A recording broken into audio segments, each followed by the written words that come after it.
Oh, right. We have another game for you today. We have Sandy in the teal playing as the Koreans. He is once again teamed up with Jimmy Cooper, who has a whole bunch of idols here to begin with, playing as the Bulgarians. Seems like Jimmy really likes Bulgarians, and I don't blame him. They're probably my favorite Civ at the moment. Playing against Max Emus. Maximus is playing as the Ethiopians, and in the pink we have Burgundians, and that is Enzor. Enzor is playing as the Burgundians. Now let's take a quick look at everybody's map. Ooh, there is some forward goal here for Enzor. That's kind of unfortunate if that does get targeted, but there is another pile of gold. And you know what? You know, sec. Ooh, okay, we have a whole bunch of team chat going on there. I don't think I can understand all of this conversation. Sorry, go. Basically, a nice pause and a go there. I don't really find the need to talk about, Enzor has a forward goal that gets pressured, then that might be tricky for him. I like to see how the game develops because if Enzor puts a whole bunch of pressure on Jimmy and Sandy, then it really doesn't become very relevant at all. Anyway, people are starting to put their free on wood. Let's see if it's free or four for people, and people are just scouting their base. It seems like staying at home. Jimmy going for 4 onto wood. I wonder if he's going to go for a men at arms opening with Bulgarians. That is so fun to do, in my opinion. I really like to go for the no loom strat. I really like that. Really put a lot of aggression, sneak a villager forward to your opponent's base, build the barracks kind of close to their base, and then just hit them with 5 men at arms right in feudal. Seems like Maximus is also going for 4 on wood, is luring in that 4. Very nice, and just some standard play to go around to begin with. But if I know Jimmy and Sandy, it's not going to say standard for too long. Anyway, talking about something completely different at this time. How's the weather? Is the weather nice for you? The weather's fine over here, but it is hot. It is super hot. Summer is coming. I'm looking forward to going swimming every single day. Go to the pool or go to the beach.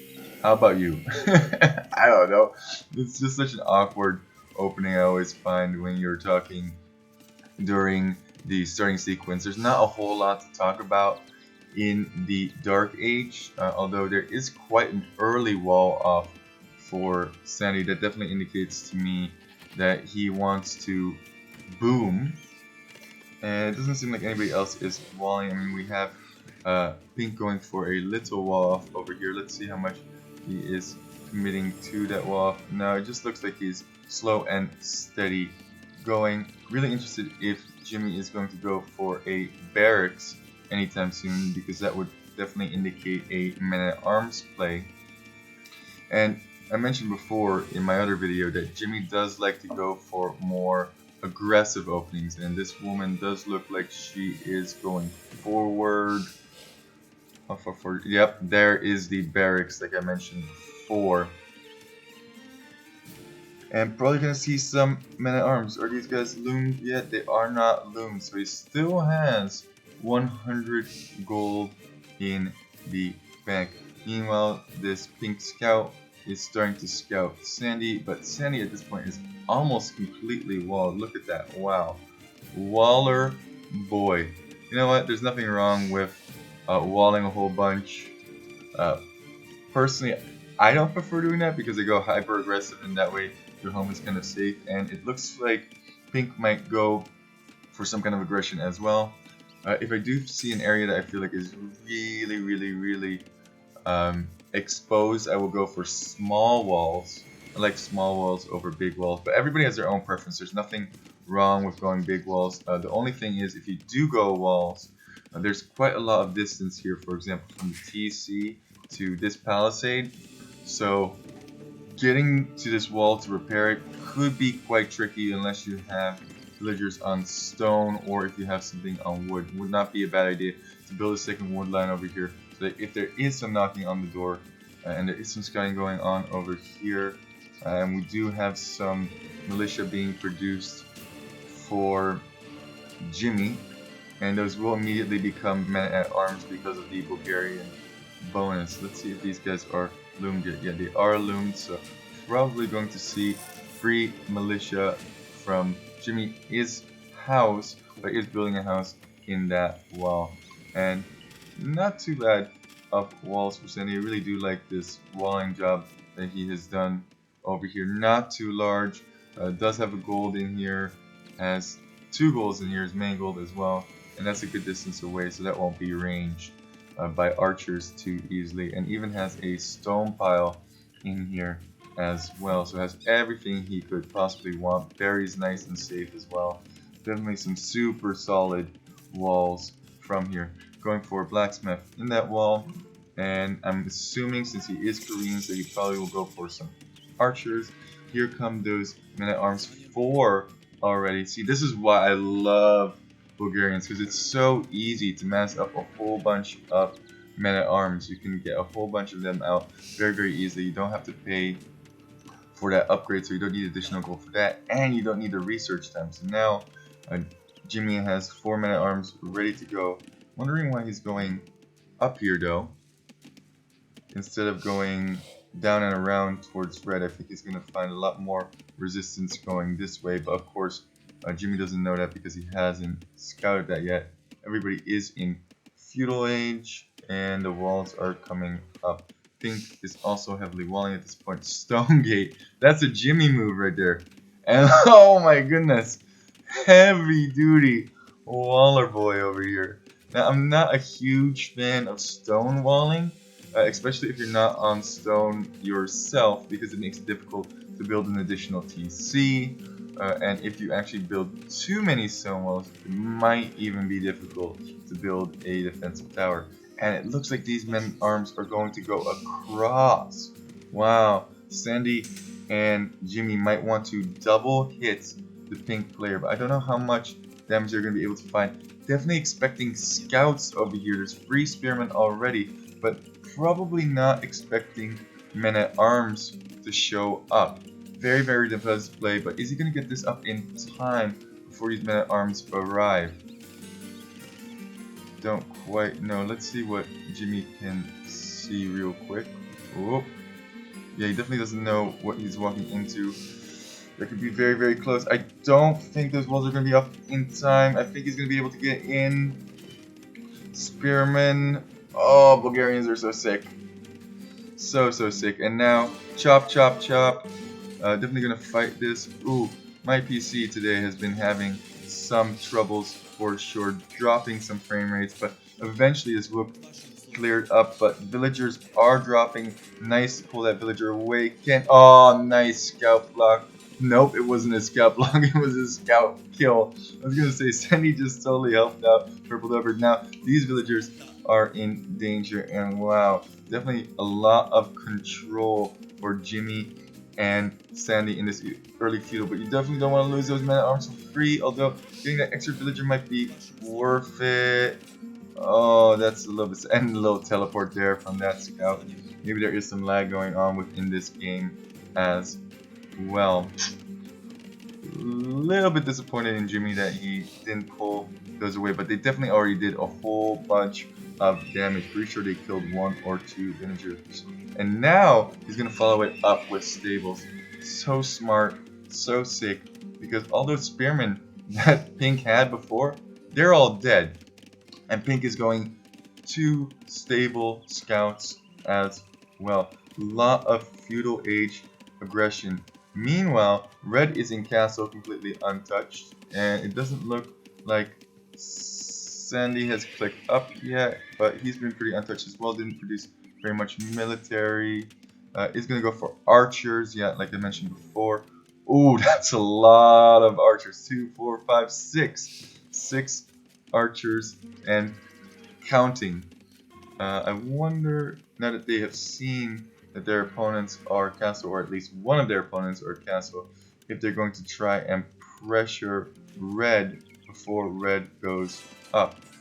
Scout fighting a Vil over here, is he going to be able to find that kill? I don't think so. Even Palisade walling, very nice plays defensively from red and purple. I mean, it was a little bit sloppy that he lost some villagers, but didn't have the counter units to those men-at-arms. There's not many counter units that you can have.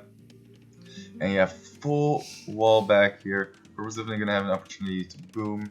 And I think that Enzor wants to go for a cancel and get his unique units out. I forget their names, but they have that charge attack, which is absolutely devastating if you can run in, charge attack, and then run out. Interesting fact is that charge attack does not count against buildings, so they will maintain that charge even after they have attacked, for example, a house or palisade wall or something in that nature.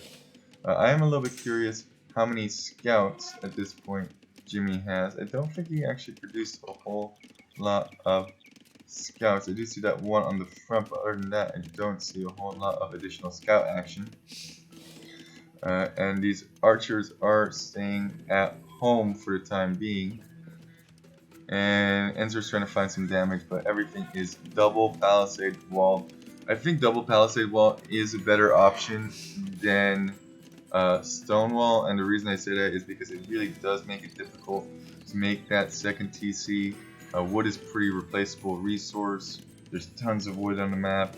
I don't know. I personally just prefer double palisade, but it can also be a preference if you really want to make sure that people are not going to get into your base. I guess stonewalls are totally fine, but if you stonewall everything, you better make sure that there's not a hole. And guess what? There's always a hole.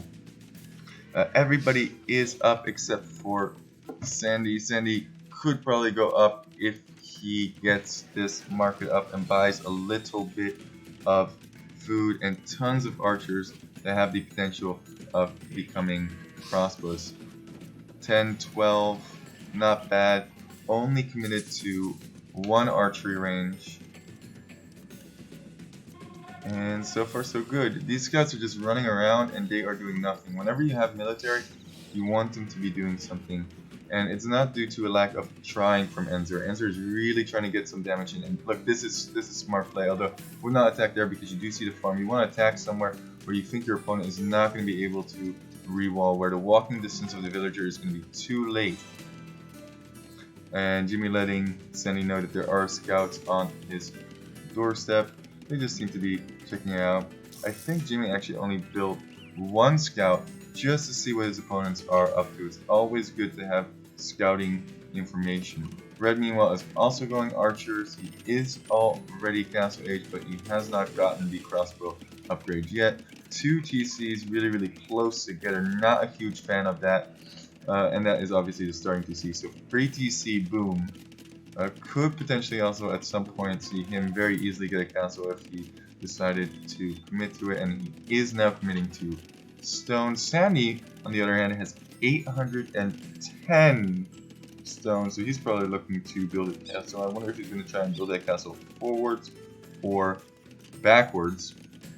Forwards or backwards. Forwards or at home, where you build your castle forwards or backwards. Could be a kid's song. And this is a little bit of inefficiency here. Definitely would not have been a bad idea to refresh this lumber camp, but he probably doesn't want to have an overchop. Not many wood lines to take here for pink. Kind of, well, I guess this wood line wouldn't be fun, or like wouldn't be too bad, but it is quite easily overchoppable, if that is even a word. And these archers for Sandy just staying at home for the time being. I wonder if he is going to get crossbow now that he's up. Seems worth it, especially with 12 crossbows. Even built some spears because he does know that his opponent has those scouts still out. Meanwhile, we have a whole bunch of knights accumulating for Jimmy, not going forwards quite yet, but might in a little bit. There is some resources being sent. I think that's a really smart idea. If you are in a team game and you just need 100 stone or 100 this or 100 that, very good idea. And it was a defensive castle, not hyper aggressive at the moment. Definitely looks like the score is quite even, although slightly in the favor of Maximus and Enzor. It looks like red is going for a very, very, very heavy boom and double castle at home. Very nice, protected. This one protects main gold, protects the front. And if he places another one here, there is no way anything is coming in until Imperial Age. Sandy is looking super duper safe. He could definitely move out at this point in time. Some wood is being sent to Sandy. And meanwhile, people are not really moving out yet. No aggression. Oh, there's a hole here. Okay. Also, I mean, this is still open on the back here, but that's kind of beside the point. I think if you are going to push, you're probably going to push this front area. There are tons and tons of villagers exposed here. Heavy boom from Maximus. I think that's what's really adding to their score. Double TC for Enzor as well is getting that castle off. I was suspecting him to go for that since he was on stone earlier. And this main goal on the front hasn't come into play yet. But now that the crossbows are coming, this is what I was talking about. Like this main goal, I could have talked about it, I could have spent a whole lot of time, oh, if he does this or if he does that. But now it matters because now there's a whole bunch of crossbows and they're gonna get some kills. One, ooh, music even stopped for that one. Like a dead pause, like boop, boop. 2 kills, not bad. I don't think that, oh, he does know about that castle. And they are going to try and pressure Pink. He did get Cavalier upgrade, and the reason that he can do that, and as he is not Imp, is because he is Burgundians. Trying to shoot for this house. That wood's not being chopped anymore. Maybe we can break through over here. Yeah, Jimmy is signaling. Come over here. Maybe this wall could be a weak point over here. Which is so funny because he stonewalled all the way over here, but then he didn't take the effort to stonewall the palisade wall. So I think if you are going to choose for stonewall, then fully commit to stonewalls. Don't half do it, you know? And now these knights are in. Ooh, crossbows over here. This is going to be a big fight right here. Let's see who comes out on top. That looks like it's going to be better for Enzor and Maximus. But that being said, they are kind of separated here. Engaging on the crossbows from both the Cav players. And there are still some spearmen from Sandy here as well. But I don't think that was a good fight. Gotta run away at this point. At the same time, Sandy did not commit a whole lot to this fight. He is now producing war wagons. War wagons. Actually, I have to tell you a little secret. When Sandy sent me this game, as I'm scouting over his base, 2 TCs at the moment, he did tell me he went for war wagons in this game. I really do love war wagons. They're such a weird unit. They look so funky. They look so strange. And Sandy was saying like a lot of people, you'd be surprised, actually struggle against war wagons because war wagons are quite beefy, 150 HP. They're not cheap, and they have that devastating attack from a distance, and they can shoot for multiple units. So definitely, archers not very good against war wagons. Although skirms could be a pretty solid counter. And now going for those conics, I like how Jimmy opted for a castle, opting for 2 castles rather than Krepos. Okay, interesting. This one definitely protects this main stone on the front.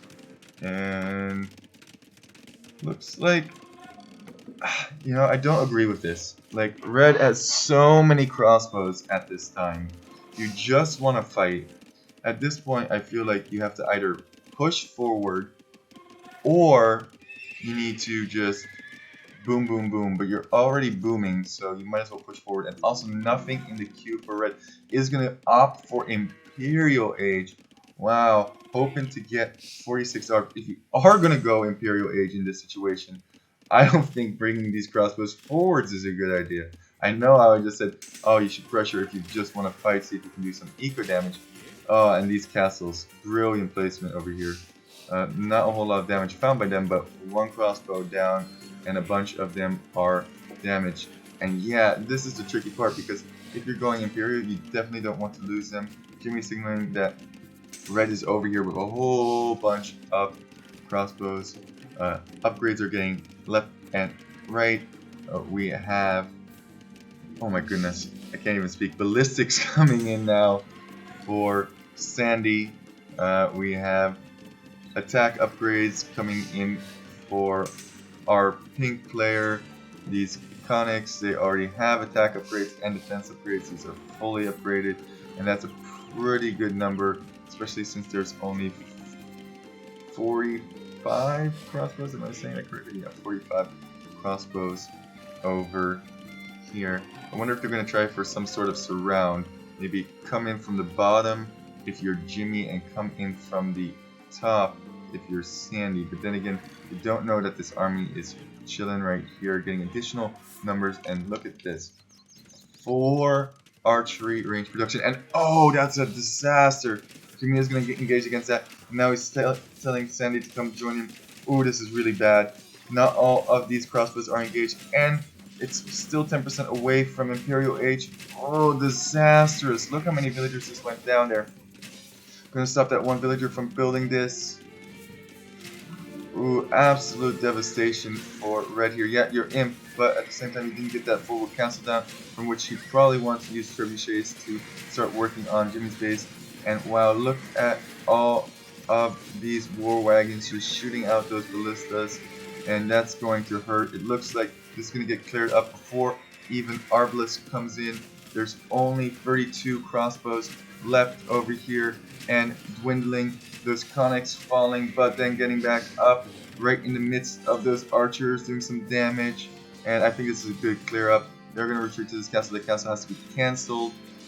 I actually don't know if that was cancelled or destroyed. It might have been destroyed because Red is so preoccupied. Definitely don't want to engage with these war wagons against Cavalier, although not the worst fight, especially since Jimmy is here as well. Maybe want to target those crossbows now. Yeah, definitely do. They have a lot of damage output, and if they become ARBs, that could be really bad. The upgrade is coming in now at this time. 30 crossbows still remaining, soon to be ARB 22. I have 2 Cavalier in there. Ooh, this army is getting absolutely devastated by all of these war wagons. More war wagons coming in, more Conics coming in, and man, this is a good fight.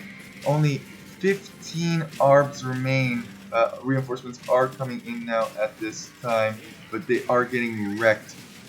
This is definitely not large enough numbers to fight this off, and war wagons are so beefy. So beefy. Absolutely cleaning up Red here, and Red was kind of their ticket back into it. Now Jimmy and Sandy are, well, Jimmy is in the Imperial Age. Sandy is heading up to the Imperial Age. And it doesn't look like Purple is anywhere near. He does have a little sneaky base going on over here, trying to boom back into this. But I don't think Red can hold at this point. There's simply too many war wagons here. You might want to go for skirms in this situation. You could also go camels. A desperate castle is being built up here. But is that enough? Because all the production buildings are over here. You need to build way more archery ranges, and maybe you need to build those archery ranges in the back, just so that you have something. Yeah, these archers are being pulled back to over here, or I should say ARBs are being pulled back to here. And it looks like this is slowly stabilizing for Red a little bit. And let's see if villagers are going to get pulled forward at some point. No, but more Conics are getting produced. Not elite yet, but this is no joke right here. +3, +4 on the defensive side. Could soon see the armor, and there's the elite Conic. Elite Conic is now being researched, and that will be absolute devastation. All those ARBs being cleared up again. There's just so many war wagons here, and not so many ARBs and skirms. Elite skirm in for Red, but is this enough? Is this enough at this point? And where's Pink? Where's Pink during all this time? Yeah, has Cavalier, 18 of them, maybe looking to do some damage at Sandy's home. that output is going to go down. Imp now for Sandy as well. Is he going to get elite chemistry coming in? Already got the attack upgrade. Yes, he did. Some resources being slung back and forth. And not a lot of damage to be found here, especially since there is a castle here. Wow, finds that overchop, making sure that nobody is getting in. And if they can clear out all of these Cavalier, Jimmy and Sandy are definitely looking like they are in a good spot. Didn't even find these villagers. Could have maybe found those villagers for pink. That's a little bit unfortunate, but send these back to gold. Yep. I think at this point you just build a treb or two and you start trebbing down red. Start trebbing down. Both these TCs are basically in range of each other, and you protect those trebs. Build up a big army over here. That's probably what we're going to see, but it looks like Jimmy has other ideas. I love when I say something and then it just doesn't come to fruition at all. Is there a hole here? No, it does not look like there's a hole. Ooh, but there is a back gold. If Jimmy finds that back gold, that could be bad. That could be quite bad indeed. These are elite conics. These are not going to be easy to deal with. Doesn't look like he's going to find those back gold because it looks like he's going to be attacking this house. Full surround on that house. And boom, boom, boom, boom, boom. This house is roasty. These villagers, the bell was rung, so these villagers are looking for somewhere to hide. Jimmy now indicating that he is attacking over here. Let's see.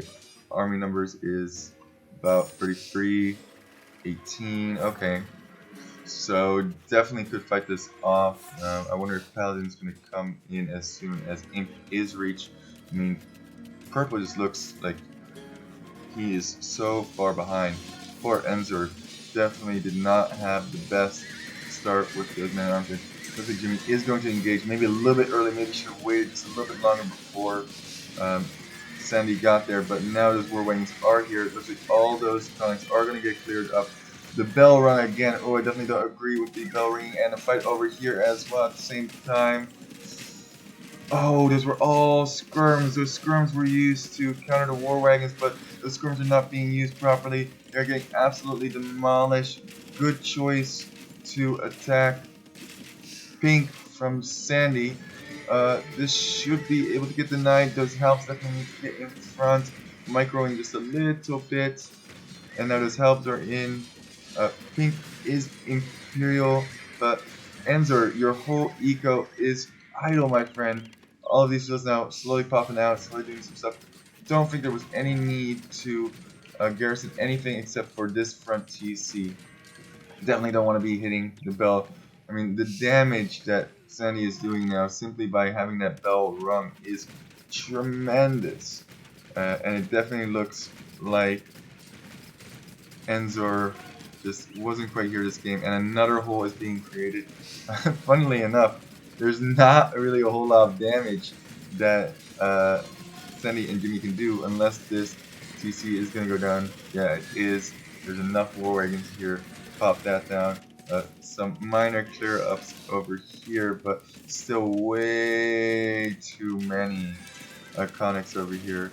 Another signal is being sent to all these villagers. All those villagers are going down, and it does look like Enzor is completely out of this game.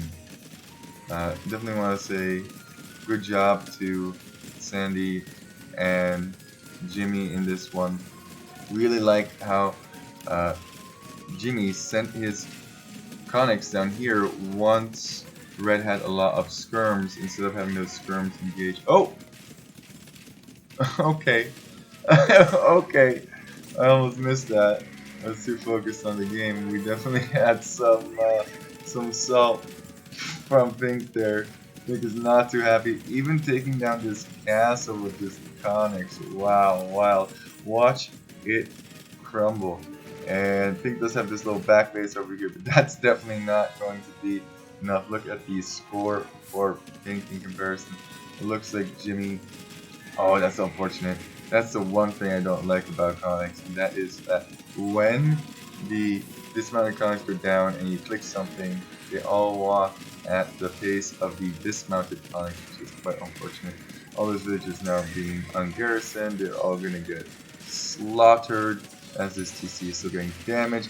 Hussar spam coming in. Yeah, this is GG if I've ever seen it. Meanwhile, Sandy is doing a good job clearing up the rest of this base, even finding these gold miners finally. And that looks like game to me. Sandy could even place a forward castle if he so chose. It's really only Red that's still hanging in there, but Red, as much as he is producing, he's producing, yeah, resign. I was gonna say he's producing 10 pikemen from 2 stables. Pikemen also not gonna hold up against Hussar and Elite Conics. Good game for sure. Definitely felt like a lot of that game was controlled by Sandy and Jimmy. I think the turning point was really early when those man-at-arms came in and did a bunch of damage. It kind of forced Red to overboom, free TC boom, whereas Sandy and Jimmy took a much more relaxed approach. They did expand to all corners of the map, which is a really smart thing to do, but they didn't commit to the overboom right in the beginning. Once they had a military advantage, that's when they really started to boom hard. Red did have a whole bunch of ARBs, but ARBs aren't quite going to cut it against elite war wagons. You really need skirms, and then once he had those skirms out, Jimmy said, "Thank you very much. I will be killing all of those skirmishers with my cavalry." Yeah, look at that KD, 274 to 193. Now this can be a little bit misleading because Conics, they stand back up, so they haven't really died yet, so you kind of have to kill 2 units instead of, anyway. But you still only pay for 1 unit, so that's a little hard to argue there. Anyway, whenever you're going calf, you have pretty decent KD. And Sandy, wow, what a KD for him. Those war wagons are definitely tanky boys. Jimmy, wow, nice resources collected there. Society, 134 villagers, and yeah, poor Enzor, man. Enzor was not having his day, and it all started right when that feudal age hit. I was kind of curious why Jimmy didn't go for Red there, but I think it kind of made sense because he could get the archer support from Sandy. I think that was the idea there. So I definitely do like that play from both of them. And once again, if you are going to stonewall, full wall, stonewall, there's no point in having certain parts stonewall because those parts are not going to be targeted. You're always going to be targeted at your weakest point. And thank you very much for watching. I do really appreciate all of the support.